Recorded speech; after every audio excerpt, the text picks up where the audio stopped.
Revisaremos tres principios de la función sensitivo-motora.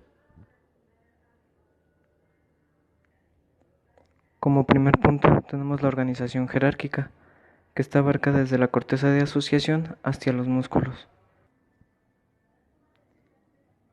Su división consta en la corteza sensorial primaria, corteza sensorial secundaria, corteza de asociación, así como núcleos talámicos y los receptores.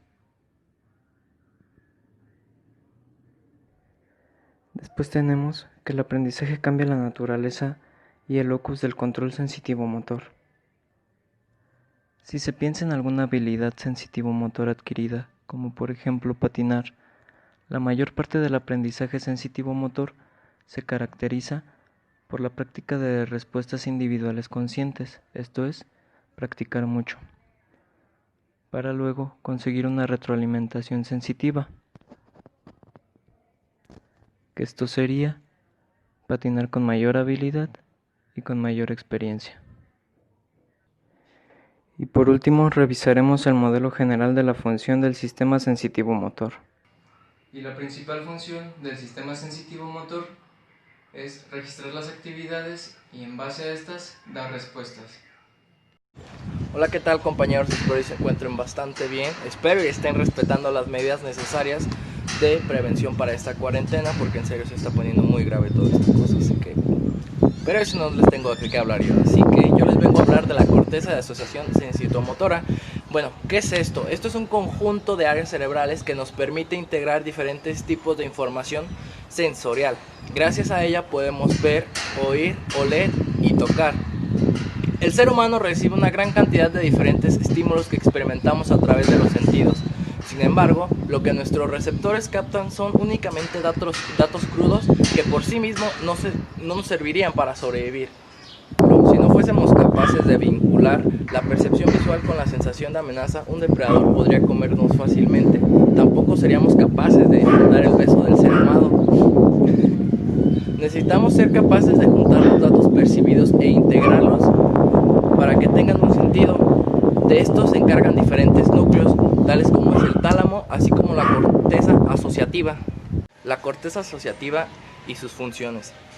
La corteza asociativa es la parte de la corteza cerebral, la parte más externa y visible del encéfalo, encargada principalmente de asociar y vincular entre las diferentes informaciones procedentes de regiones cerebrales, encargadas de los diversos sentidos de poseer los programas necesarios para la realización del movimiento.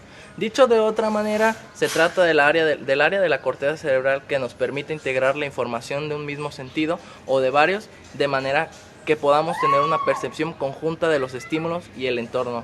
Así sean los grandes rasgos que nos permiten ser conscientes lo que nos rodea e incluso a nosotros mismos, pues gracias a ella podemos interpretar la realidad y reaccionar de forma adaptativa a ella. La información procesada puede ser sensorial o motora. Esto es todo por mi parte y seguimos con mi compañero, perdón, no sé hablar, y gracias. Bueno, yo les voy a hablar sobre lo que es la corteza motora. La corteza motora es la corteza cerebral cuya función principal es la de permitir la generación, el mantenimiento y la terminación de movimientos voluntarios y conscientes. Dentro de la corteza motora podemos encontrar diferentes regiones. Todas estas regiones son importantes para poder nosotros generar un movimiento. Y bueno, la primera es la corteza motora primaria. Es la principal estructura encargada del movimiento. Se trata del área donde se va a generar y enviar la orden de movimiento a todos los músculos del organismo. Esta parte del cerebro es la que envía la orden a todos los músculos para que se contraigan, y al contraerse estos músculos nosotros podamos hacer el movimiento. Bueno, después tenemos la corteza motora secundaria. Esta área tiene un papel importante a la hora de programar y planificar los movimientos y las secuencias a seguir para poder realizar de manera precisa y coordinada los movimientos. Esta área solamente se encarga de organizar los movimientos, ya que al organizar la corteza motora secundaria los movimientos, la corteza motora primaria es la que se va a encargar de que el movimiento se lleve a cabo. Dentro de la corteza motora secundaria tenemos el área premotora. Esta zona se encuentra especialmente vinculada a la programación y guía del movimiento almacenado, que son programas motores aprendidos mediante la experiencia, mediante lo que nosotros vamos observando o experimentando a lo largo de la vida. También incluye el movimiento necesario para hablar. Suele actuar en aquellas respuestas motoras guiadas por un estímulo exógeno. Esto quiere decir que el estímulo es debido a causas externas del propio organismo. Bueno, dentro también de la corteza motora secundaria está también lo que es el área motora suplementaria. Esta área se encuentra asociada a la planificación, programación y coordinación en movimientos complejos, así como la iniciación de movimientos. Esta área también participa en aspectos como la adopción de posturas y además tiene influencia en movimientos descoordinados. Y otra área de la corteza motora también es el área de Broca. Esta permite la producción del lenguaje y el movimiento muscular para nosotros poder llevar a cabo el habla. Y bueno, por último tenemos lo que es el cerebelo y los ganglios basales. Son dos estructuras que reciben y envían información a la corteza cerebral para influir el movimiento y la cognición. Estos dos tienen funciones motoras y no motoras. Las funciones motoras se relacionan con la planificación, el control del movimiento, mientras que las funciones no motoras están relacionadas con la cognición, la memoria, el aprendizaje, la motivación, el estado de ánimo, la regulación del sueño y el funcionamiento del sistema autónomo. Y esto sería todo sobre la corteza motora. Mi nombre es Juan Antonio Rivera Cruz y yo les voy a hablar sobre las vías motoras. Las vías motoras son un conjunto de fibras nerviosas más o menos agrupadas, formando cordones, fibras, haces, etc. Su función es la de conectar un receptor o un efector con el sistema nervioso, es decir, es el nexo de comunicación entre todos los tejidos del cuerpo con el sistema nervioso. Las vías pueden estar formadas por una o más neuronas, que en este último caso se comunican por medio de sinapsis, ubicadas en distintas partes del trayecto de la vía. Las vías transcurren en la médula y en el encéfalo, pudiendo comunicar ambos entre sí o, en el caso del encéfalo, comunicando centros nerviosos dentro de entre sí mismos. Ahora les voy a hablar de su clasificación. Las vías se clasifican en dos. Serían las ascendentes y las descendentes. Las ascendentes son vías que transmiten todas las sensaciones captadas por los receptores en los tejidos. Es decir, tienen función sensitiva. Se las denomina ascendentes porque van a recibir señales o sensaciones cuyos receptores los traducirán en señales nerviosas que van a ser conducidas al encéfalo, por lo tanto deben de subir hacia este, ya sea por vías en la médula espinal o por otros nervios. Digamos que esta se encarga de reacciones provocadas por estímulos exteriores, como no sé, tocas algo caliente y manda la señal al cerebro y ya es como reacciona con pues quita la mano. Y luego tenemos las descendentes, que son vías motoras que comunican a los tejidos órdenes motoras provenientes del cerebro, cerebelo y tallo, y de estos deben bajar por la médula o nervios hasta los tejidos efectores, que serán en grandes rasgos son músculos. Tienen como objetivo producir movimientos conscientes e inconscientes, como el tono muscular o el equilibrio. Esos serían los inconscientes. Y como conscientes, no sé, que quieres agarrar un lápiz y dices, órale, quiero agarrar un lápiz, y ya agarras un lápiz. Esos son los conscientes. Vienen de adentro hacia afuera, se puede decir. Ahora les voy a hablar de las vías motoras dorsales y las vías motoras ventromediales. Unos nombres algo raros. pero las dorsolaterales, formado por el haz rubroespinal que sale del núcleo rojo mesencefálico, participa en el control de la musculatura distal de las extremidades, antebrazo, mano, pies, etc. Y las ventromediales controlan la musculatura axial y proximal de extremidades, que sería hombros, cuello, espalda, etc. Y pues eso sería todo por mi parte. Los amo. Bueno, comenzaremos a hablar de los circuitos medulares sensitivos motores. Estos están controlando constantemente, tanto consciente como inconscientemente, a los músculos, a los reflejos, y están compuestos a través de órganos y receptores de los tendones y de los músculos. También nos ayudan con el andar y otro tipo de cosas. Y bueno, comenzaremos a hablar de los músculos. Todos los músculos están hechos de un mismo material, que es un tipo de tejido elástico. Cada músculo está compuesto por miles o incluso decenas de pequeñas fibras. Tenemos tres tipos de músculos. Está el músculo liso, el músculo cardíaco y el músculo esquelético. También tenemos tipos de músculos dependiendo de su función. Tenemos 4 tipos. Están los flexores, los extensores, los músculos sinérgicos y los músculos antagonistas. Los primeros son los flexores, que actúan para doblar o flexionar una articulación, como por ejemplo con el uso de una pesa.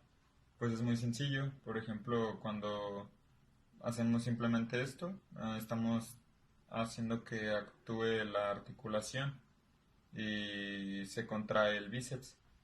Y los extensores sería pues un efecto contrario.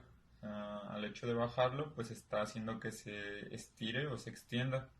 Entonces pasamos al tercero, que son los músculos sinérgicos, que serían dos músculos cuya contracción produzca el mismo movimiento, ya sea flexión o extensión.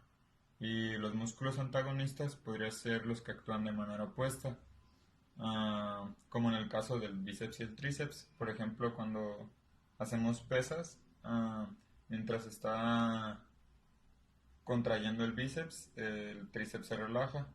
También cuando extendemos, pues la relajación del bíceps hace que el tríceps se contraiga.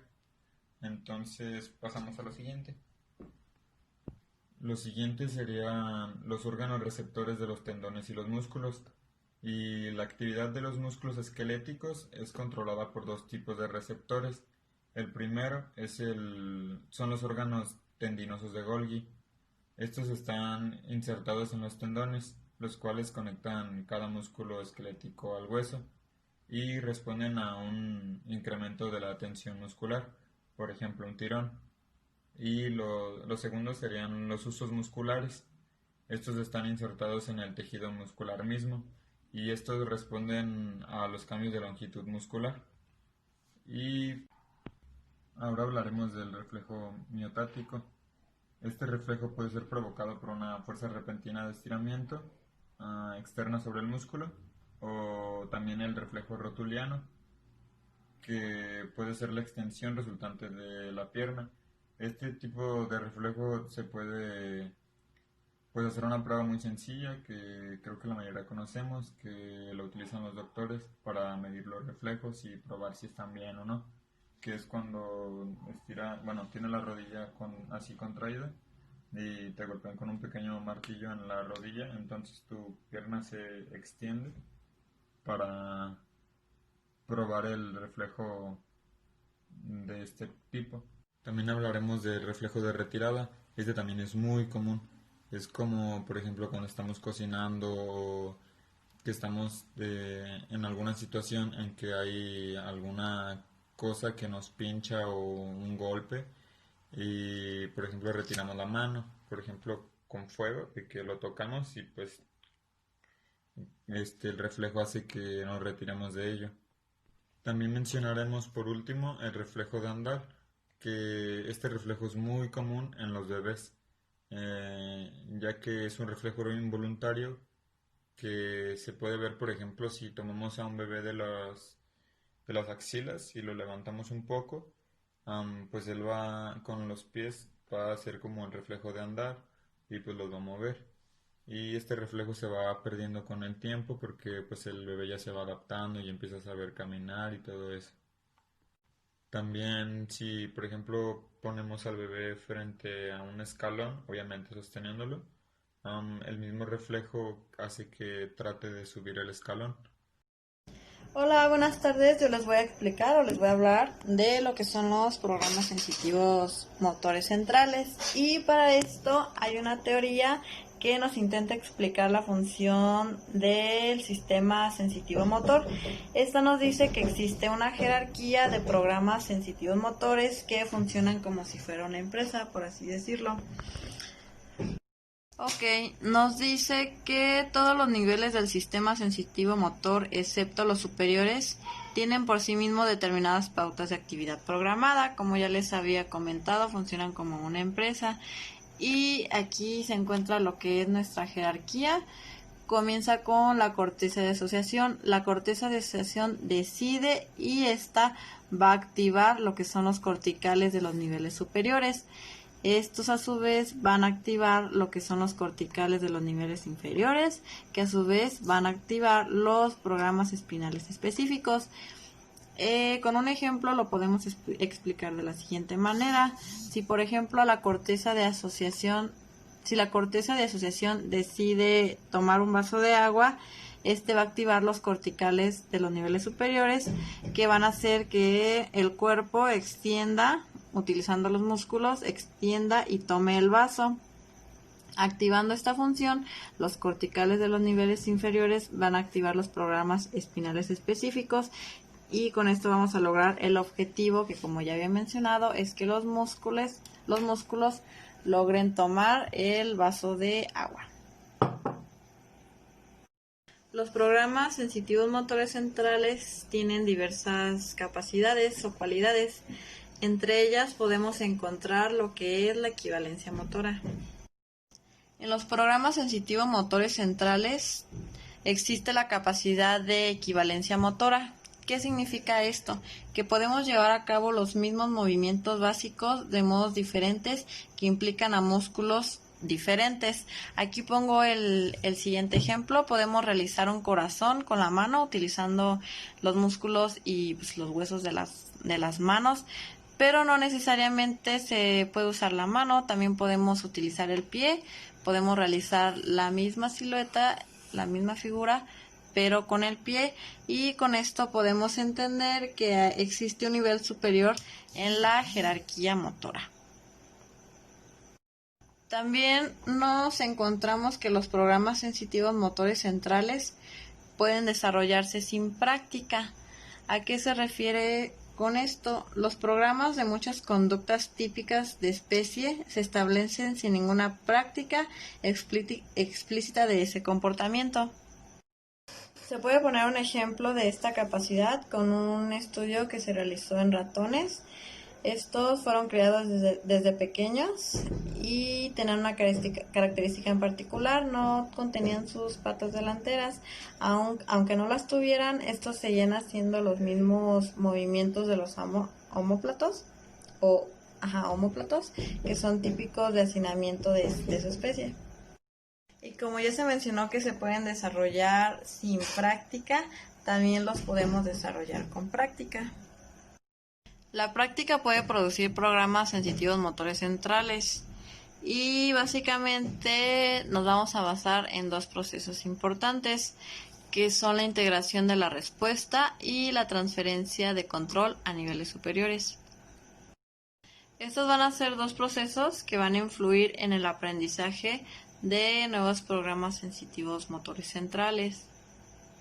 Los de integración de la respuesta básicamente nos dice que existe una hipótesis en donde la práctica combina los programas sensitivos motores centrales que controlan respuestas individuales, formando así programas que controlan secuencias o fragmentos de conducta.